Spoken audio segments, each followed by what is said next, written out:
Et bonjour et bienvenue dans ce nouveau vlog de la semaine 28. Cette semaine on parle tech et plus particulièrement d'Apple et de son iPad. J'ai en ma possession un iPad Pro de 2016 en 9,7 pouces et 32 Go de stockage. Il tourne sur la dernière version d'iPadOS 14 et il tourne excessivement bien, mais on en reparle plus tard. Je vais donc séparer cette vidéo en plusieurs parties et on commence tout de suite avec la première. Pourquoi j'ai acheté un iPad? J'ai fait cet achat évidemment par plaisir, parce que c'est toujours satisfaisant d'acquérir du nouveau matériel, mais aussi pour dissocier le travail et le divertissement. Comme beaucoup, je tourne mes vidéos dans ma chambre et j'y fais aussi beaucoup d'autres choses telles que jouer, regarder des séries, des films, des animes, et je dors aussi un petit peu. Mais quand tout ce divertissement est à moins d'un mètre les uns des autres et que je dois aussi tourner mes vidéos, eh bien je suis très vite déconcentré et ralentis énormément dans mon processus créatif.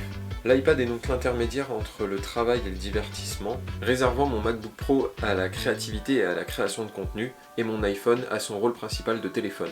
Car avant je n'avais jamais de batterie sur mon iPhone tellement je passais de temps dessus, mais maintenant que j'ai réservé les réseaux sociaux et le divertissement à l'iPad, étonnamment ça a changé. Mais après ce que je viens de vous dire, pourquoi est-ce que j'ai acheté un iPad Pro? J'aurais très bien pu me tourner sur un iPad de 7ème ou 8ème génération ou même un iPad Air de 3ème génération. Mais ce qui m'a fait faire ce choix, c'est évidemment le prix, puisque j'ai acheté cet iPad seulement 225 €, ce qui est excessivement peu pour un iPad Pro. Et ensuite pour la compatibilité avec l'Apple Pencil, même si je ne l'ai pas encore. Et enfin pour le True Tone et les 4 haut-parleurs. Je vais passer énormément de temps sur l'iPad, et ayant déjà la fonctionnalité True Tone sur mon Mac, je ne peux que apprécier cette fonction. Les 4 haut-parleurs, eux, me serviront évidemment au divertissement pour obtenir un son stéréo que j'ai déjà sur le Mac évidemment et sur l'iPhone 7 Plus qui est étonnamment pépite. Mais avec toutes ces fonctionnalités, que vaut un iPad Pro de 2016 en 2021?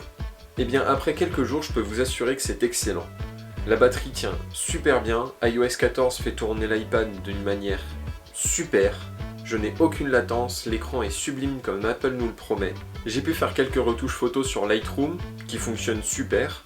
J'ai aussi utilisé la fonction Sidecar pour avoir la preview de Final Cut sur l'iPad et pouvoir avoir ma timeline et l'ensemble de mes rushs en plus grand sur mon Mac.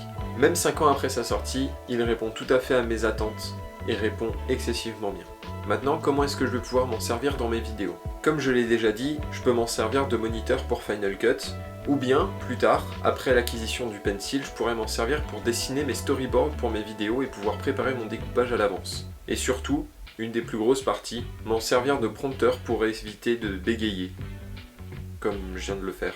Toutes ces utilisations en font un outil de travail et de divertissement qui sont clairement indispensables pour moi à l'heure actuelle. En conclusion, je peux donc parfaitement vous recommander de prendre un iPad Pro plutôt qu'un Mac pour certaines utilisations. Et donc si vous avez besoin de logiciels spécifiques qui ne sont disponibles que sur Mac et pas sur l'App Store, je ne peux pas vous recommander un iPad Pro. Mais je suis obligé de reconnaître qu'iOS 14 fait beaucoup pour l'iPad Pro et permet d'en tirer le meilleur. Cette vidéo est donc terminée, on se retrouve la semaine prochaine pour une nouvelle vidéo et sûrement une vidéo de l'Express, puisque la deuxième est en cours de montage.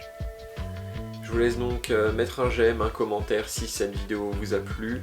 Je vous laisse vous abonner pour suivre la chaîne et on se retrouve la semaine prochaine dans le vlog de la semaine 29. Et donc en conclusion, fenêtre. Fenêtre.